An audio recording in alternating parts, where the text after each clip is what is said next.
I want to bring up a couple more companies now. So we're going to bring up the CEO of Unocoin, Sathvik Vishwanath. Come on up. Also the CTO and co-founder of Bounce, Varun Agni. And then we've also got the CEO of Dukaan, Suumit Shah. Come and join us.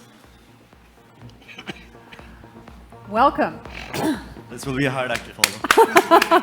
I know, we got to keep the energy up now. So Sathvik, first of all, Unocoin has the mission of bringing Bitcoin to billions. Tell us, first of all, about that. Yeah, so the first question is, what did Bitcoin bring to table, right? So it is just about fast and free payments from anywhere to anywhere in the world. This is the reason why Bitcoin even got invented. So something like Bitcoin is more like a novelty for developed countries, but for India, I think it is much more of the need because, yeah, it's like standard approach, I think. So one is obviously right now, we are more in the value accumulation stage where the price of the Bitcoin is going up because more and more people are believing this technology to be to continue when becoming bigger and such. The second one is e-commerce. So today, the payment gateways charge up to 2% as transaction fees, and this can be avoided by using something like Bitcoin. And the third one is the gold kind of thing. So we call Bitcoin to be digital gold, and the amount of gold that Indian women own is more than what Feds have in reserve. So that is the kind of gold that we have in the country. And slowly, as we go forward with digitization in place, people are believing that Bitcoin to be the digital gold, and they are looking this like, okay, this is one of the investments that they can do as a part of their portfolio and such. And next one I want to talk about is remittances. So India gets as much as $100 billion of remittances every year into the country, and about 10% of that becomes usually the transaction fees because some of these money also goes to the remotest parts of India where the cost of making sure that money reaches there is higher. And this can be reduced significantly by using something like Bitcoin, where, you know, like one click and you just have the transfer from anywhere to anywhere in the world. It's just the information that is going from one place to one place. And finally, the banking the unbanked population. So right now, one of the biggest challenges that we have here is there are so much of remote places in the country where providing a banking support to them is a challenge, right? So there is even nationalized banks or the government banks don't want to go there because they won't be able to earn that branch's living by providing any kind of services in those kinds of remotest places of India. But on the other side, if you see, we have the fantastic smartphone which have the internet capability penetration already available, including like how Pai was saying. So it's about the Geo coming in, and you have information availability everywhere. They have that window to how they have for any other news articles, etc. Similarly, they have it for doing any kind of transactions as well. And what Bitcoin can do, obviously, is the store value, receive value, and send value, which exactly what something like the banks also do today, and they'll be able to get the advantage of this as well. So all of this combined, I believe we definitely have more than 1 billion of population within India who have a better prospect going forward by utilizing Bitcoin as a mode of asset/payment. So a lot of what you're talking about is inclusion, right? And it's a very similar theme. But Varun, I'd love you to tell us about inclusion and e-scooters, because we're in a place where frankly, the traffic is worse than the Silicon Valley that I'm originally from. Electric scooters have a role to play. Tell me a little bit about that. Sorry, this way. So a major event, so electric vehicles have their own advantages. They are clearly the cleanest to run, the lowest cost to operate. And until now, the inflection point had not reached because the upfront cost of an electric vehicle was too high for the consumers to adopt.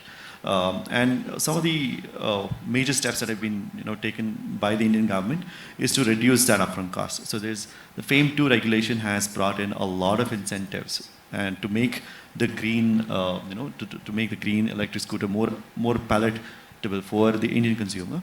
And this really has really changed the landscape for us. With Bounce, before COVID, we were operating a fleet of around 30,000 scooters, and it was all on petrol. And we were experimenting with the electric vehicles, but the adoption was not that great. I mean, before this, and there were no there were not large players in producing these vehicles either. So, but what we've seen is since the FAME 2 regulation has come up, we have seen a large movement towards the adoption of electric vehicles, and a lot of people have started manufacturing, and we have seen that we can actually go towards it, and we have converted the entire Bounce fleet from petrol to electric vehicles. And we've been providing the dockless mobility solution for the last 4 years. And what we have learned is that Indian roads are very different. The kind of electric vehicles that have to really ply on the Indian roads are not what have been traditionally sold. And we believe that there is a huge value unlocking to happen when someone designs the vehicle for the Indian roads, and that's what we've been doing. And a lot of other companies also have been looking into this space. And the other major hurdle to adopting electric vehicles is the range anxiety. We have a lot of electric vehicles running now, but none of them have the swappable battery technology. Right. And what swappable battery technology offers is infinite range. And this is one of the biggest concern for people who are not necessarily willing to adopt to electric vehicles, because you don't want to be in a position when you run out of battery and there is no fuel, you can just fill up and go. So, but swappable battery does offer that, and this is something that we are seeing as an inflection point where adoption of electric vehicle increases further because of this technology coming in. And we are seeing that with Bounce Infinity's launch, we are seeing that people are very, very excited about this. Interesting. So we have that idea of inclusion continuing the thread. So just to come to Suumit, there's lots of e-commerce platforms. We heard from Mohandas about the importance of encouraging and supporting small vendors. Tell me about yours and what it does. Right, perfect. So, like the company started during the peak of lockdown, right? Like there was a peak lockdown, all the stores were shut and all.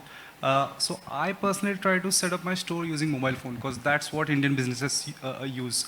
So although there are platforms like Shopify and all that, but you need certain level of knowledge, like what is domain and what is hosting, those kind of things, which these businesses won't understand ever. For instance, one of the user called me and he's saying like, your app is not working. I was like, the button was add to cart. People don't even know what is the meaning of add to cart. That is the TG that we are building for. Now, what is the difference between us versus Shopify? The first mobile first approach that I told you. Second is, of course, the price point. Like as you know, like all these businesses are struggling to even exist today. These kind of people cannot afford, $49, $99 kind of fees. So that's the exact audience that we are building for. The different thing that we have done is we understand how the businesses operate on ground in India. So what Shopify has done in terms of number of sellers acquisition in like last 15 years, we have done within like 12 months. Wow. Like our platform is being used by like more than 5 million sellers across India. So that's the scale that we are talking about here.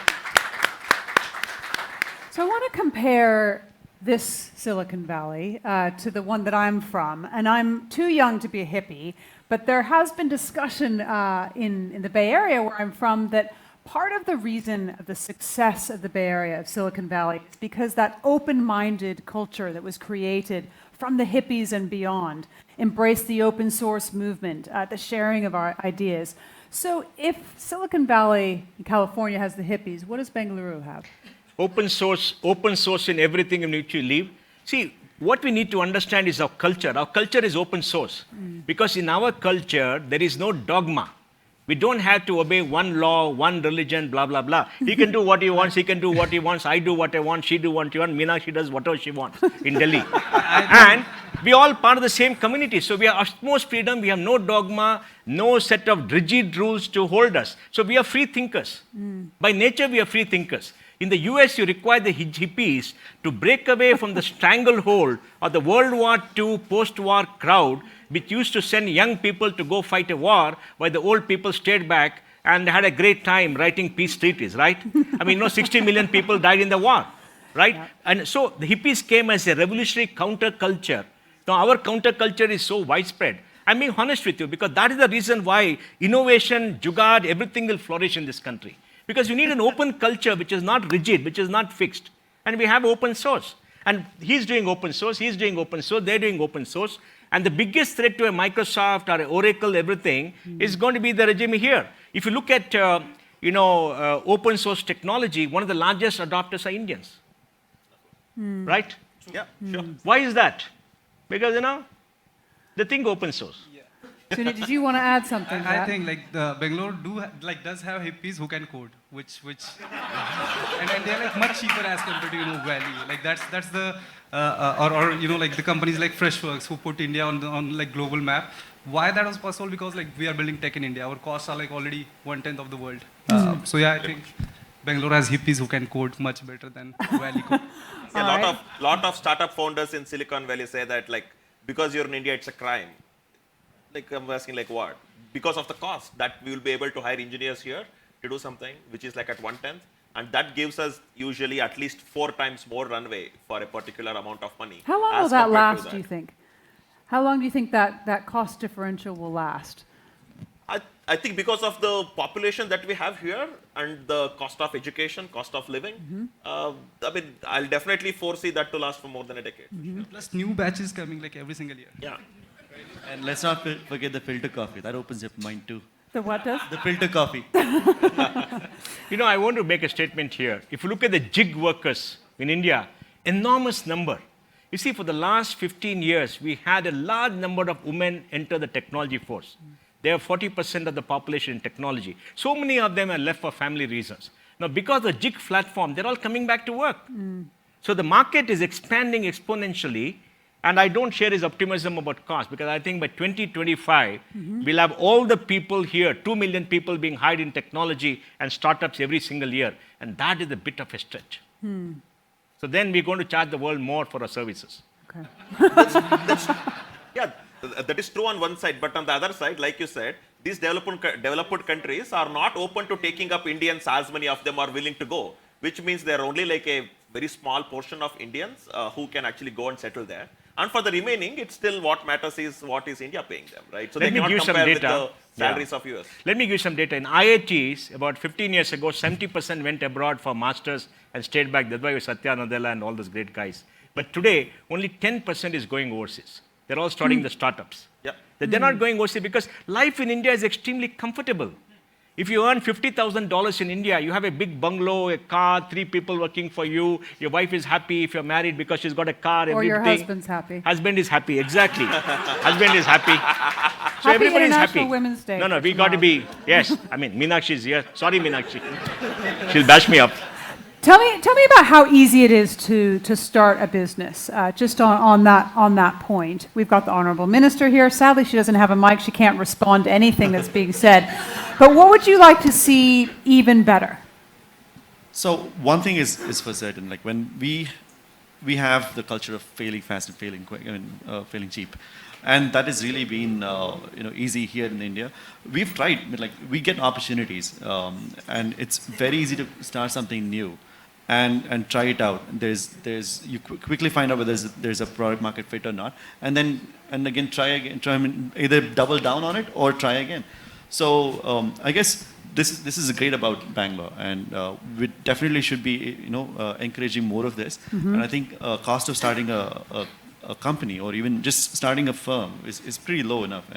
And what would definitely help more is if we can incentivize that even further. Incentivize it even further by how? One is definitely have a kit. So a lot of accelerators are around. I think increasing them would open up the access to a more number of startups to actually take this first step. Because when you have a little bit of confidence that there is some validation to the idea, you'll start seeing a lot more people be more brave about it. Okay, so we've got an idea for more support for accelerators. What about down there? What could be even better? So I think one of the big challenges that we face within India, even though it's very easy to start a startup in India, because there's like 3 founders and one being in business, another being in marketing, and one being tech. Like there's a good team to start up from the next day itself because of taking some idea. But what makes it more difficult going forward is because if that particular industry is not fully regulated, right? And Like which industries? like crypto industry, like Okay. us, right? So then there is like in every single step, you have questions you don't have the answers for.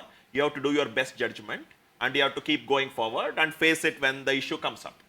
And I understand that obviously, like, technology comes first, then comes the adoption, and then comes the problems, and then comes the regulation. The regulation comes so that the problems won't happen. But at the same time, we as the startup founders as well need enough support from the government to hear what exactly we are trying to say, why we believe what we believe in, so that there is a healthy conversation ongoing. And then obviously there is some problems for which the regulation should obviously be done. So Do you feel like you have enough of a conversation going on regulation on crypto within India? Yeah. I mean, within last 2 years, yeah, that has been good. But we are in business since like 8 years. So the first 6 years have been comparatively challenging. But in the last 2 years, I would say, yeah, it has been quite good. How much of what you're involved in has to... How much of what you're involved in, Mohandas, has to do with crypto or blockchain distributed? Well, I'm involved in the technology part of it, not in the business part of it, because to me the technology is exciting, and we are seeing adoption of blockchain technology in banking, in trade, in external, what do you call it, external trade and other areas, which is very exciting. They're doing the crypto, but the blockchain underlying technology is spreading widely in this country, which is very good. So tell me, I'd love to hear some perspectives on what you think about Indian venture capital. Is it any different than what we've seen coming from Western parts? I think like the Western capital is pretty much acceptable or like approved from the founders which are at Series A, Series B kind of stage. Because again, like not everybody wants to build like $1 billion of company. The problem with Indian venture capital that I see is more dilutions and the kind of ownership that they expect. Now, since the foreign capital has started coming in countries like India, I think the competition among VCs themselves has raised to crazy level, which is beneficial for us as a founders, because we don't care about like what is the color of money. Like ultimately what we care about is what problem that I'm solving, how big is the market, whether people will pay for it or no, and I think that's what should matter for like anybody who's starting the business. Do you agree? No, I agree, because for us, the most important thing when we invest is we don't want founders to become employees.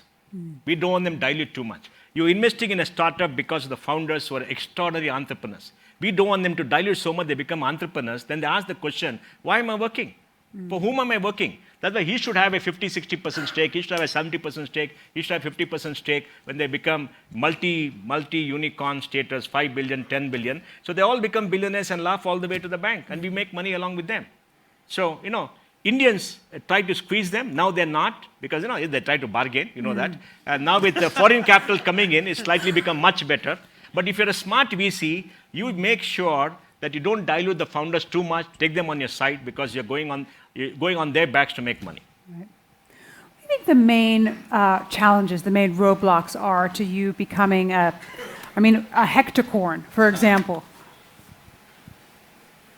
Well, some of the things that, especially in the electric world, there is a good amount of headway made in domestic markets to bring the supply chain to India, but there is still a lot of dependency on external world and China especially for a lot of components. For which parts? Cells.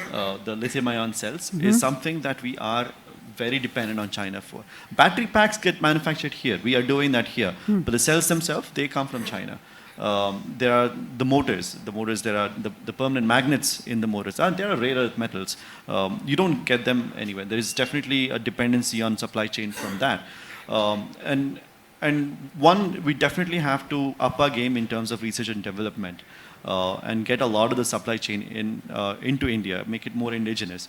But also just try to see if there's definitely going to be some material which we just cannot source in India. What we should do is a lot of research and development in finding alternative materials and getting that manufactured and made right here in India. That's just from electric vehicle perspective. I'm certainly, I'm fairly certain that there are definitely a lot of things that we can do to unblock the Indian startup potential and reach out to the global markets as well. I'm sure the rest of the have comments around. Main roadblock? Suumit? For us, Yeah. I don't think so. Like there is a roadblock. It's just about how quickly we can accelerate, and you always have like more expectations from every single thing that you're doing. Yeah, I think the biggest roadblock for our industry within India is the understanding of the government about the industry. Recently, our finance minister announced about the new taxation just for the crypto industry, where they want 30% straight, which is like gambling or betting kind of industries. And they are not getting that. The blockchain technology and crypto industry as well need smartness, and they need to use their intelligence sometimes all time of the day, because crypto is like 24/7, so that they'll be able to make some money out of it. So that is on one side. But I believe the first thing we have to change is their view. That they obviously should see this as one of the many other speculative industries, similar to equity or mutual funds or futures and derivatives market, and give the similar kind of importance for us as well. So the present taxation actually means that, let's say you only make 10,000 rupees in a particular year and you have no other income at all, even then you won't fall under the taxation slab. You still have to pay the straight 30%, which is very bad for an average Indian, because only like 3% of the Indians fall under the 30% slab, and for everyone else, government just wants to make more money because they think that crypto is easy money. All right, Mohandas wants the last word. You've got less than a minute. Because of all this, we have sent one of Bangalore's greatest entrepreneurs to Delhi to educate New Delhi how to make regulations better, Mr. Rajiv Chandrasekhar. All right. Well, with that, I'd like to thank you all for joining this highly energetic panel. Fantastic. Thank you very much. Stay with us. We'll be back in just a moment. Thank you.